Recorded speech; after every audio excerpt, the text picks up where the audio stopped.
Hello everybody, welcome back to another smart purchasing video, and in today's video we're going to be doing what if China formed an empire. So first, before we get into the video, I'm going to tell you guys something. I'm getting a webcam, so it will either be in the next video or a video soon, basically, if I can figure out how to get it to work. But anyway, let's just get into the video. Okay, so we're in China right now, and basically they're forming an empire. So their first victim is going to be Hong Kong, which I think we know how this is gonna go. And yeah, that's basically what I expected. So now we're gonna move on to some of the weaker countries before they get onto like stronger countries like North Korea, for example, and India. So they're gonna set war on Nepal and Bhutan. So it'd be like really hard to invade these countries because, well, the Himalayas and also mountains. So they're gonna be invading them like super slowly. So they come in from down here, and they can barely get through the mountains. I think Bhutan is less mountainous, so it'll be easier for China to get through them, but it'll still be pretty hard because it's still mountainous. I think it's like 96% mountain or something. But they're like just really slowly like going into them, like extremely slowly. So slow, in fact, that they decide to set war on another country because it's just taking too long. And they want land now, and that country is Myanmar. I think Myanmar is like a lot of jungle, not totally sure. It's near Vietnam and Laos and Cambodia, which I know are jungle, and I think Thailand is jungle. So we're gonna assume they're kind of like mountainous, like kind of mountainy, but like kind of also jungle. But China is kind of used to that, so it won't be super hard for them to go in. So they go in up here, and they also go in over here, which is close to the jungle, so it'll be harder for them. It'd be kind of hard, but not super hard. So they're just like slowly like inching through till they meet up with this, and they have one strong front in which they strengthen. Back to the Himalayas, they attempt a bulge technique, but it's kind of no use because the mountains are the real enemy. They're not really fighting; they're just using the mountains to protect them. So it doesn't really work. Bhutan is split in half after a long time, and they just surrender. China tries to go around the mountains, go into India, but this is kind of where more mountains are, so kind of doesn't matter. But they're about to split the country in two, so that's good. Anyway, back to Myanmar. They continue down south using another bulge technique, which eventually turns into a spearhead. And Myanmar kind of doesn't really fight back because they're a pretty weak country, I'm pretty sure, and there's like civil war here. So we're gonna do that civil war. Okay, so I looked at a map, and it's like down here.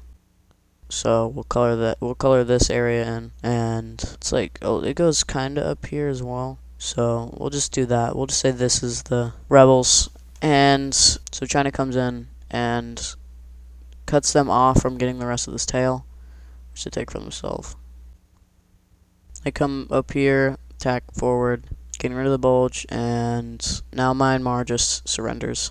There, okay. Then we move back over to Nepal, who's just getting squished. Basically, that's China's technique right now, is they're just trying to squish all the people until they eventually cut them in half and they surrender. So let's take a look at a peace treaty, which I think we all know how this is gonna go. Okay, so these are the new borders.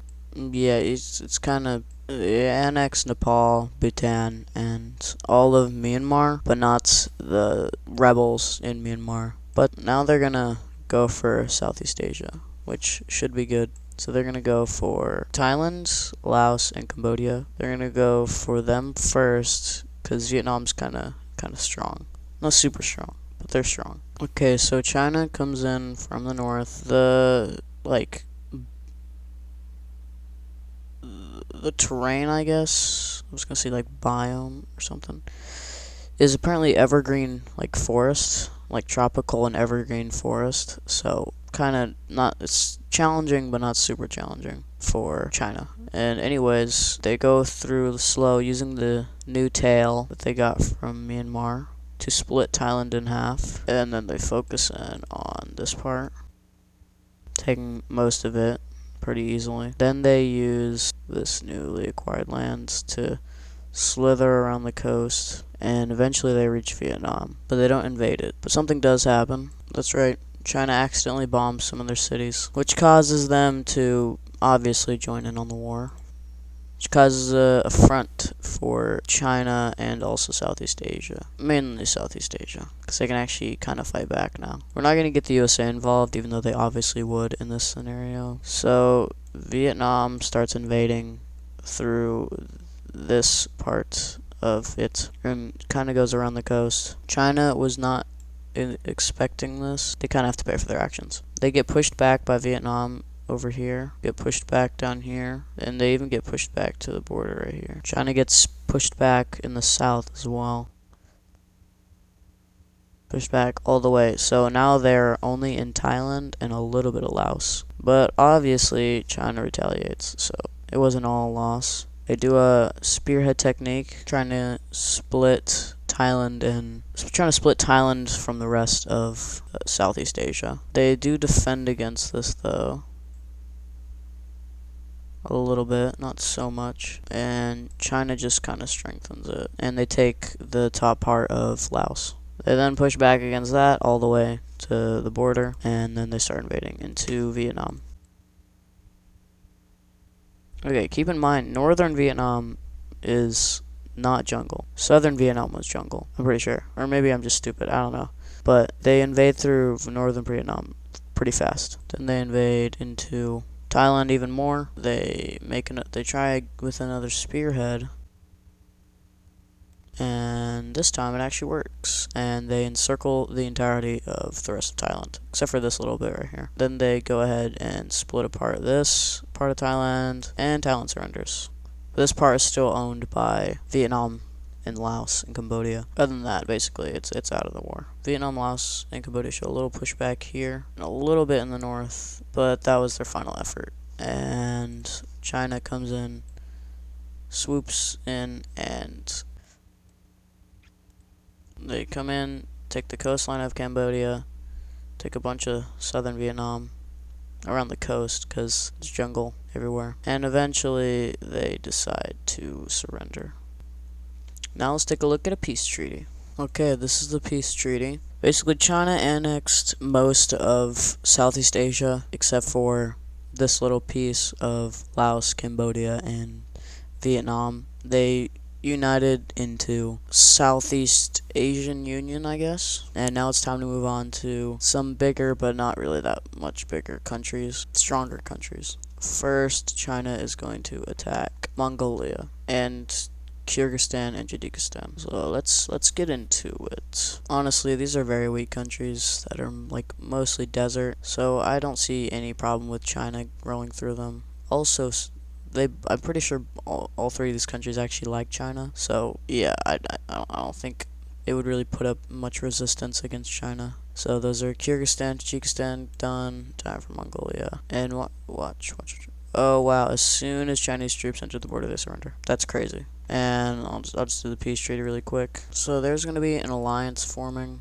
I think you can kind of already guess what it is. And this is the outcome of the war that just happened. So obviously South Korea, Japan, Taiwan, Philippines, and we also have, but we're going to make Singapore join.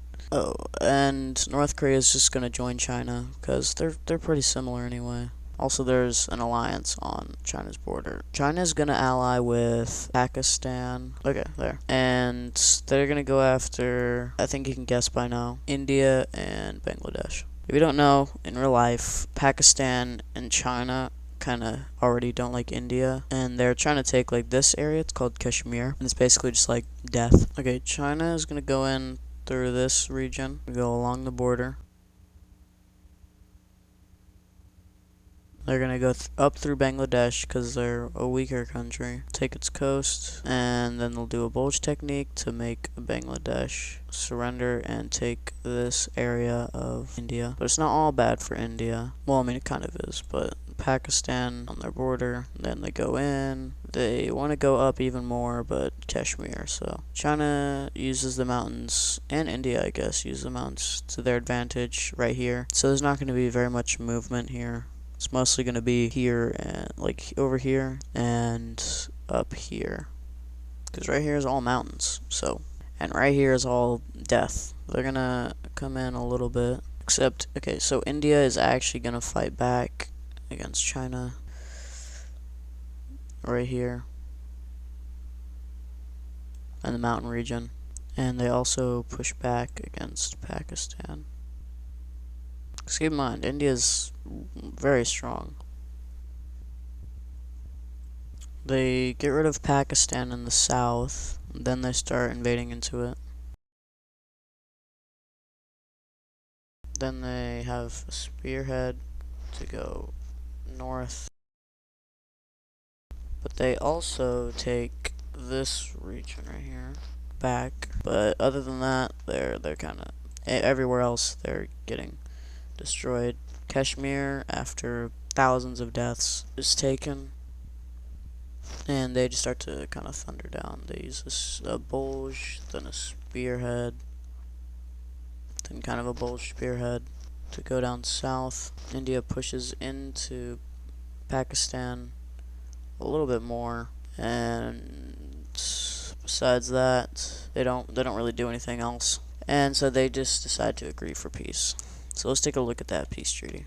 Okay, so this is the peace treaty. India gets a little bit of southern Pakistan, but that's just because they attacked them a lot in that area. Pakistan got most of Kashmir, China got a little bit, and then China got all of Bangladesh, and this huge glob mess over here. So India's borders like actually really clean. Now, I think we know what it's time for. It's time for China to attack Malaysia. That's what we were all waiting for, right?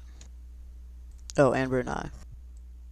So they go down south, and they go along the coast using a sweeping motion. They go around the whole coast until eventually annexing western Malaysia, and that's all they do, actually. But Indonesia decides to join the war as a third party. I'm not going to color all of Indonesia, I'm just going to color these 4 main islands. And they decide to come in and take the rest of Malaysia and Brunei, just because I kind of want the borders to look cleaner. So let's look at a peace treaty. And yeah, that looks about right. It took this part of Malaysia, Indonesia took the other part of Malaysia, and Brunei, but I'm not filling that in because that's not actually what the map looks like.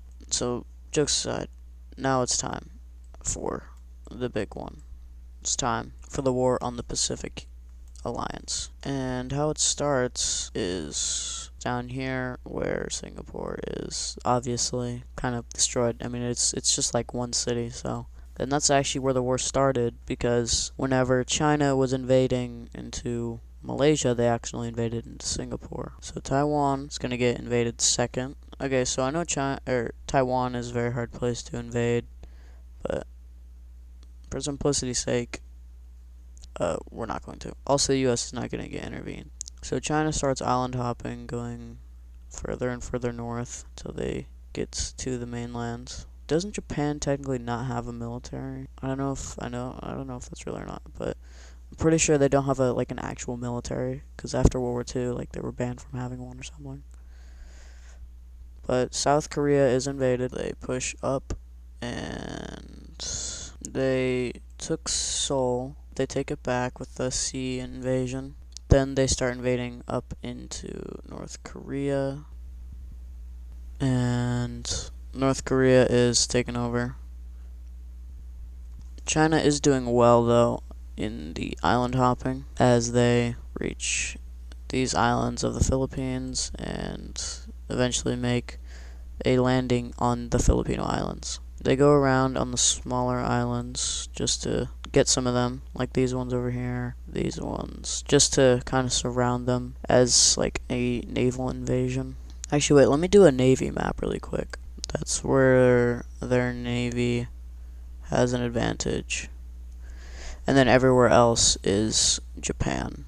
So, which is not a good thing to have like no influence in if you are trying to win a war. So they go further into the Philippines. I think Manila is on this island. So they take Manila and then they just go island hopping.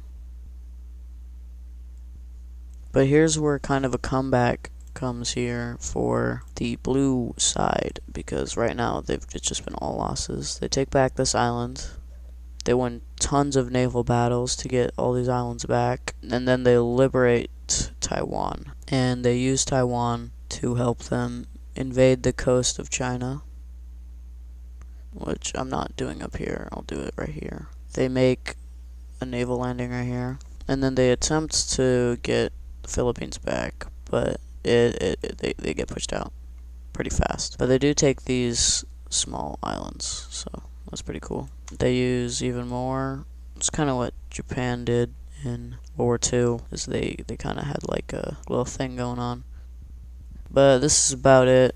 As China pushes back on that, they also push back on this naval landing, and they go back into Taiwan. They don't take it, but they do land back on the island. They then push back a little bit here and here. So they kind of expanded a little bit. They kind of worked, but not so much. Also keep in mind that they do have help from Pakistan. China does so, and also from their puppet. China then fully annexes these last couple islands, so eventually the Philippines is dead first to fall, and then Taiwan falls over to them. They go up these islands, and this is basically what happened earlier, except they actually make it onto mainland Japan, which is not something that you want to have happen. Trying to win the war. They take this little peninsula thing, and then they take more of this area. Then they take this island right here, taking some of the islands. They're kind of splitting Japan and South Korea apart in the ocean, so they can't help each other. And this plan works out very well for China as they push back against this, getting back Pyongyang, the capital of North Korea, and almost pushing all the way down to the border. So these people are kind of cooked, and so they decide to surrender so they don't die. And let's take a look at a peace treaty. Okay, the peace treaty was the Philippines and Taiwan were annexed, and Taiwan was no longer a country or recognized as a country by anyone else. And that's basically it. Oh wait, I forgot to make it so Singapore is a part of China. China took some of these islands, like this one's belongs to South Korea and these belong to Japan right here. And the only thing that the blue side got out of it was a little bit more of North Korea. And I think that's going to be it for today's episode. Hope to see you guys in the next one. Goodbye.